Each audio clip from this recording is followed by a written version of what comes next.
नमस्कार मित्रांनो, आजच्या क्लासमध्ये आपण बघणार आहोत नॅशनलायझेशन ऑफ बँकेचं राष्ट्रीयकरण. ठीक आहे ना. Nationalisation of bank. ठीक आहे. तर बँकेचं राष्ट्रीयकरण म्हणजे काय? कोणत्याही गोष्टीचं राष्ट्रीयकरण म्हणजे एखादी प्रायव्हेट कंपनी असेल, प्रायव्हेट कंपनीमध्ये ही प्रायव्हेट मालकीची असते. प्रायव्हेट मालकीकडून गव्हर्मेंट ती ॲक्वायर करते किंवा विकत घेते. त्याच्यावर प्रायव्हेटचा अधिकार नसून त्यानंतर गव्हर्मेंटचा अधिकार असतो. त्याला आपण राष्ट्रीयकरण किंवा नॅशनलायझेशन म्हणतो. ठीक आहे. तर नॅशनलायझेशन हे बऱ्याच गोष्टीचं होतं. त्याच्यामध्ये बँकेचं पण नॅशनलायझेशन आहे. तर बँकेचं नॅशनलायझेशन पहिली वेळ झालं होतं 19 जुलै 1969 या साली. ठीक आहे ना. 19 जुलै 1969 साली बँकेचं पहिली वेळेस नॅशनलायझेशन झालं. त्यावेळेस किती बँका गव्हर्मेंटने ॲक्वायर केल्या होत्या? तर 14 बँक. ठीक आहे ना. 14 बँक्स गव्हर्मेंटने ॲक्वायर केल्या होत्या. तर हे जे ॲक्वायर करणे किंवा हे नॅशनलायझेशन कोणत्या ॲक्टनुसार झालं? तर banking company acquisition and transfer of undertaking act 1970. ठीक आहे ना. The banking companies acquisition and transfer of undertaking act 1970. 1970च्या ॲक्टप्रमाणे हे ॲक्विजिशन करण्यात आलं. ठीक आहे. तर 19 जुलै 1969 साली हे 14 बँकेचं ॲक्विजिशन करण्यात आलं. ठीक आहे. इंदिरा गांधी गव्हर्नमेंटनं त्यावेळेस हे ॲक्ट पास करून ते प्रायव्हेट बँका होत्या त्यांना ॲक्वायर केलं आणि त्याला गव्हर्नमेंट बँक घोषित केलं आणि 14 बँका त्याच्यामध्ये इन्व्हॉल्ड होत्या. आपण बघणार आहोत नॅशनलाइज्ड अँड पब्लिक सेक्टर बँकमध्ये काय अंतर आहे. ठीक आहे ना. नॅशनलाइज्ड बँक म्हणजे ज्या बँका नॅशनलाइज्ड बँक ज्या बँका पहिले अगोदर प्रायव्हेट होत्या, ते गव्हर्नमेंटनं ॲक्वायर केल्या, त्या झाल्या नॅशनलाइज्ड बँक. ठीक आहे. आणि पब्लिक सेक्टर बँक म्हणजे जे ऑलरेडी गव्हर्नमेंटच्या होत्या, ते गव्हर्नमेंट ऑलरेडी ओन करत होतं, तर त्या पब्लिक सेक्टर बँक. जसं की एक्झाम्पल देता येईल याच्यामध्ये SBI हे ॲज पर RBI PSB आहे, पब्लिक सेक्टर बँक आहे. पब्लिक सेक्टर बँक जी नॅशनलाइज नाही, पब्लिक सेक्टरमध्येच येते SBI. ठीक आहे. टोटल नॅशनलाइज बँक आजच्या तारखेला 11 बँक्स आहेत आणि ही एक आहे SBI, ही पब्लिक सेक्टर बँक आहे. हे दोन्ही मिळून आपण पब्लिक सेक्टर बँक्स म्हणतो. ठीक आहे ना. म्हणजे प्रत्येक नॅशनलाइज बँक ही पब्लिक सेक्टर बँक आहे, पण प्रत्येक पब्लिक सेक्टर बँक ही नॅशनलाइज बँक नाही, ॲज पर RBI प्रमाणे. ठीक आहे ना. RBIची जी वेबसाईट आहे त्याच्याप्रमाणे SBI ही नॅशनलाइज बँक नसून ही ऑलरेडी गव्हर्नमेंट ओन करत होतं. ठीक आहे ना. त्याचा इतिहास बघणार आहोत आपण की SBIची स्थापना कशी झाली. SBI हे नॅशनलाइज का नाही ॲज पर RBI. तर SBI ही पूर्वीपासून गव्हर्नमेंटच्या बँक होत्या. जेव्हा ब्रिटिश गव्हर्नमेंट होतं त्यावेळेस 3 बँका होत्या. Bank of Bengal, bank of Madras and bank of Bombay. त्यावेळेसचं बॉम्बे आताचं मुंबई. ठीक आहे, किंवा महाराष्ट्र. ह्या तिन्ही बँक मिळून या तिन्ही बँक मिळून 1921 साली इम्पेरियल बँक तयार केली. ठीक आहे ना. किती? 1921 साली. त्यावेळेस ब्रिटिश इंडियांनी त्यावेळेस गव्हर्नमेंटने इम्पेरियल बँकची स्थापना केली, ह्या तिन्ही बँक मर्ज करून. ठीक आहे ना. त्याच्यानंतर 1947 साली भारताला स्वातंत्र्य मिळालं. ठीक आहे ना, इंग्रजांपासून.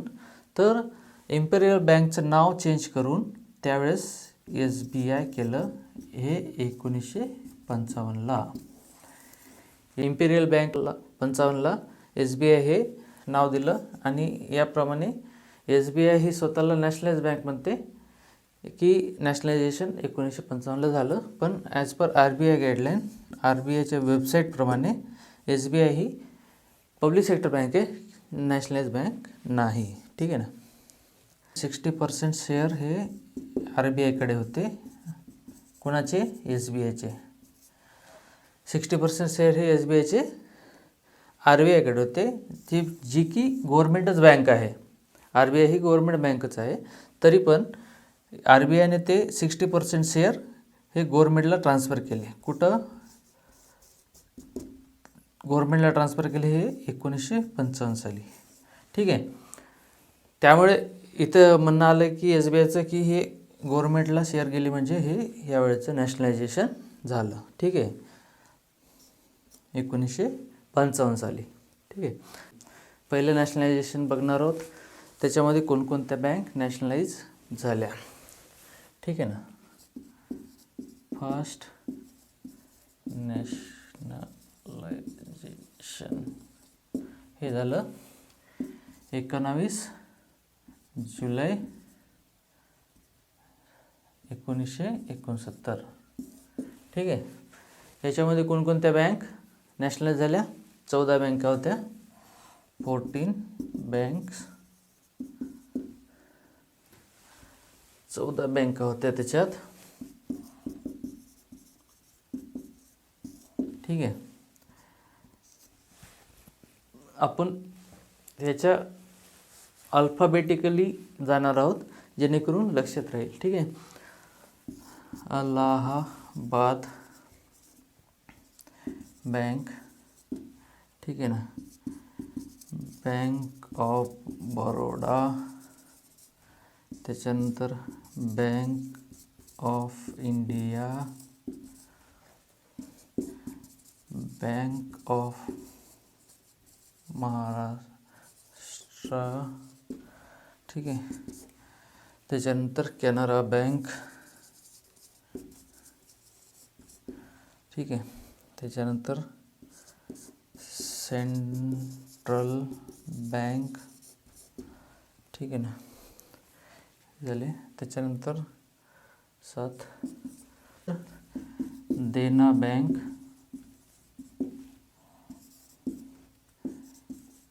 इंडियन बँक,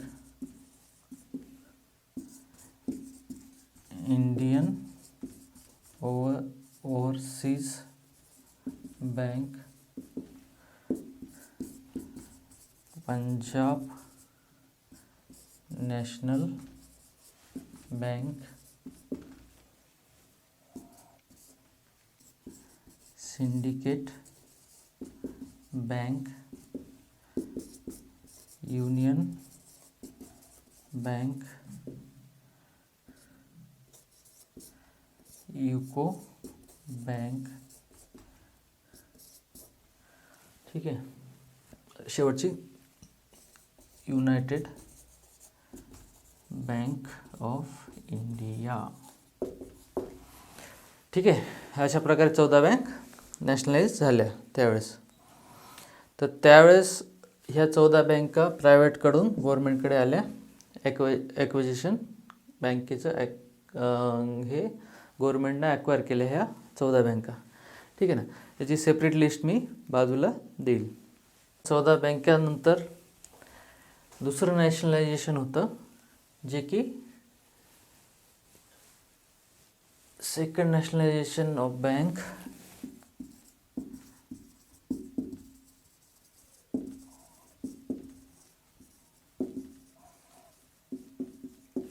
हे झालं 15 एप्रिल 1980. हे पण इंदिरा गांधींच्या काळात झालेलं आहे. 15 एप्रिल 1980ला 6 बँका नॅशनलाइज करण्यात आल्या होत्या. 6 बँक कोणकोणत्या आहेत बघणार होता आपण, ठीक आहे ना. पंजाब अँड सिंध बँक, दुसरं oriental bank of India, Andhra bank, चौथं new bank of India, Vijaya bank आणि कॉर्पोरेशन बँक, ठीक आहे ना. ह्या 6 बँका 1980 साली नॅशनलाइज झाल्या, ठीक आहे ना. यांची पण लिस्ट मी बाजूला डिस्प्ले करेल. तर ह्या एकूण 20 बँका ह्या 1969ला आणि 1980 साली नॅशनलाइज झाल्या, ठीक आहे. नॅशनलाइज का कराव्या लागल्या, नॅशनलायझेशनचे काय उद्दिष्ट होते, किंवा नॅशनलायझेशन झाल्यानंतर बँकांनी काय प्रगती केली किंवा काय अधोगती केली, किंवा नॅशनलायझेशन चांगलं होतं की वाईट होतं, ते आपण शेवटी बघणारच आहोत, ठीक आहे. मर्जर ऑफ बँक्स झाल्या काही, त्याच्यामध्ये एका बँकेने दुसऱ्या बँकेला ॲक्वायर केलं. कॅनरा बँक ही ॲक्वायरर आहे. कॅनरा बँकेने ॲक्वायर केलं कोणाला, सिंडिकेट बँकेला, ठीक आहे ना. कोणाला केलं, सिंडिकेट बँक याला ॲक्वायर केलं, ठीक आहे.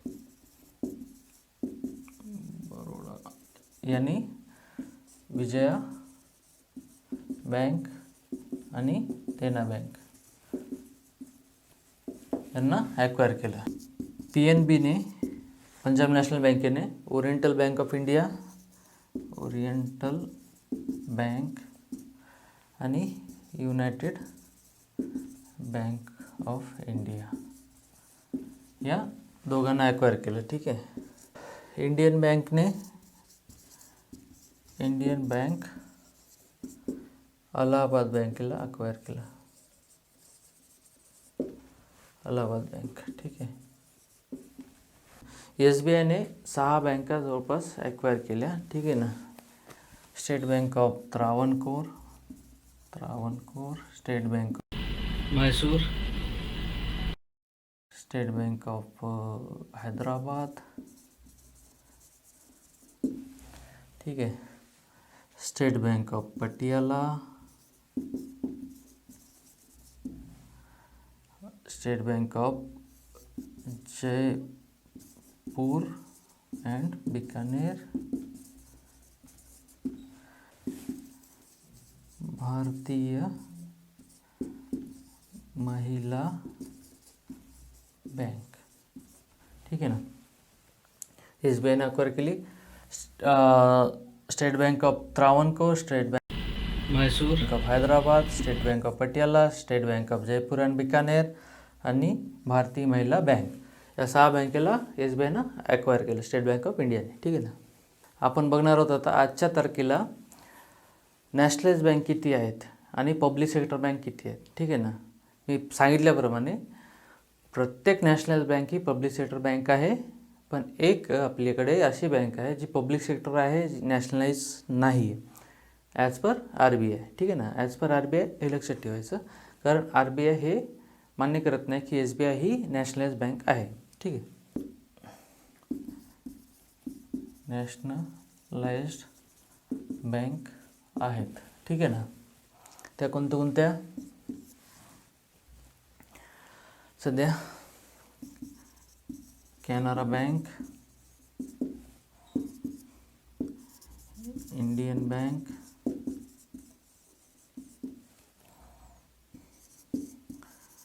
Bank of Maharashtra,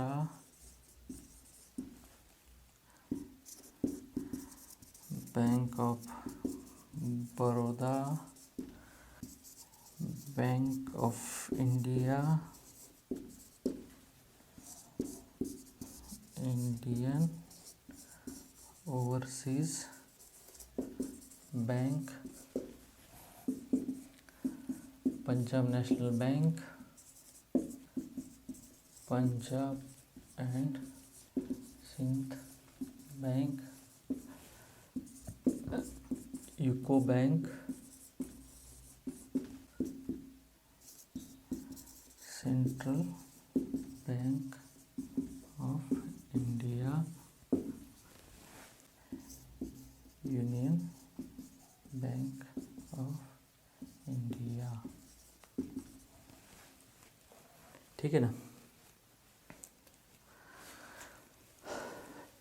Canara bank, Indian bank, bank of Maharashtra, bank of Baroda, bank of India, Indian overseas bank, Punjab national bank, Punjab and Sind bank, UCO bank, central bank of India, union bank of India. ह्या 11 nationalise bank आहेत आपल्याकडे सध्या. ठीक आहे ना. याच्या व्यतिरिक्त 12वी आपली SBI, state bank of India, जे की नॅशनलाइज नाही ॲज पर RBI, पण ही पब्लिक सेक्टर बँक आहे. ठीक आहे ना. पब्लिक सेक्टर बँक म्हणजे सरकारी बँका किती आहेत आता सध्या? 12. ठीक आहे ना. सरकारी बँका 12, नॅशनलाइज बँका 11, हे लक्षात ठेवायचं. तर आपण बघणार आहोत आता बँकेचं नॅशनलायझेशन का करण्यात आलं, का गरजेचं वाटलं, आणि याचे फायदे काय आहेत आणि नुकसानी काय आहेत, आणि याच्यामध्ये नॅशनलायझेशन हे प्रायव्हेटायझेशनकडे जात आहे, तर त्याच्या संदर्भात आपण थोडी चर्चा करणार आहोत. ठीक आहे ना.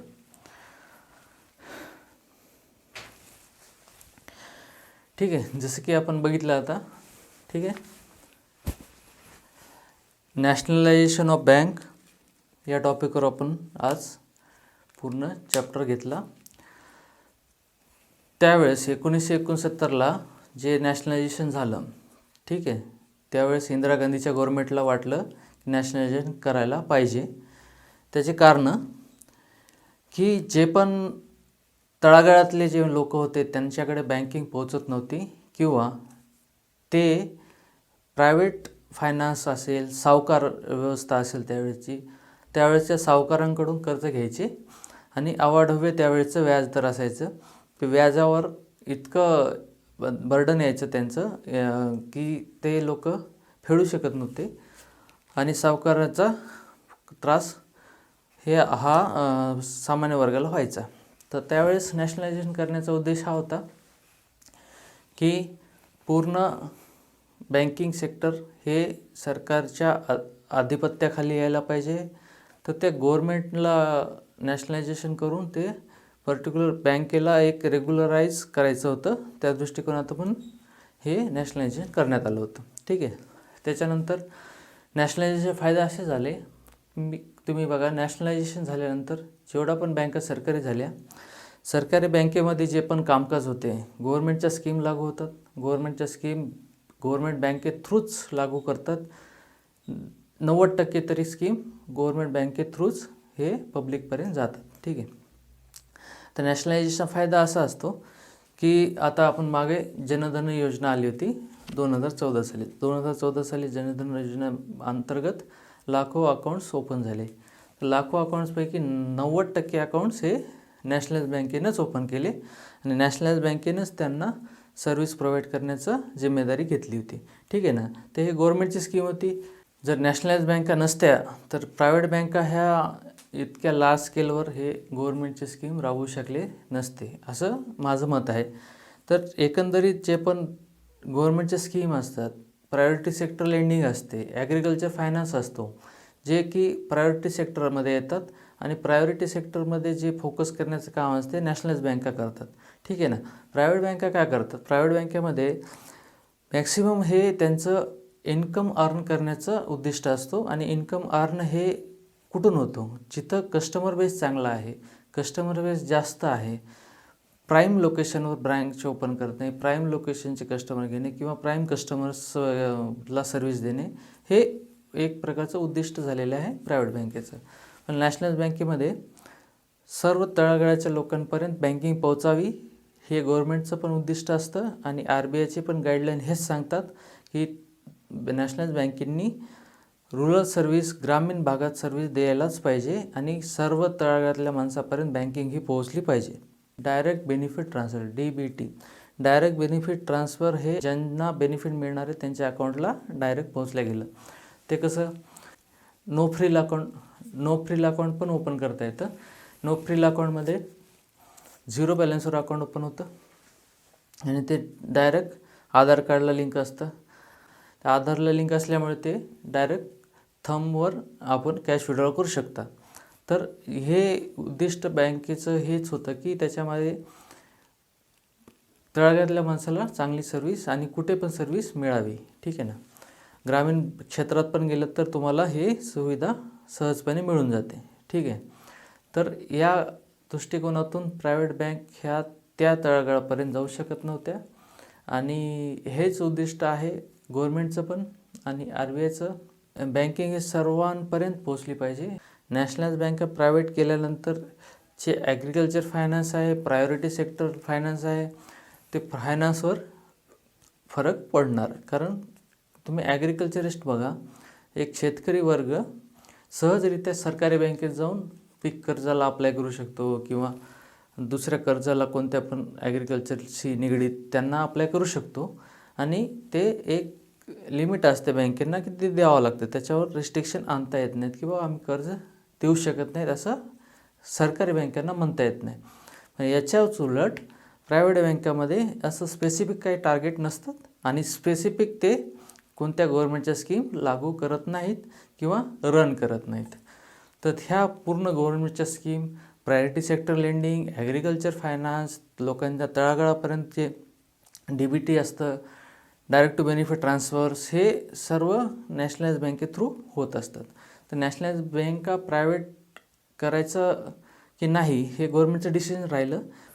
नॅशनलाइज बँक प्रायव्हेट बँकेच्या कम्पॅरिझनमध्ये भले प्रॉफिट कमी कमावत असतील पण जे सर्व्हिस देतात ते तळागाळापर्यंत देत असते नॅशनलाइज बँक. ठीक आहे ना. आजच्या क्लासपुरतं एवढंच. भेटूया नंतर नेक्स्ट क्लासला. थँक्यू. नमस्कार.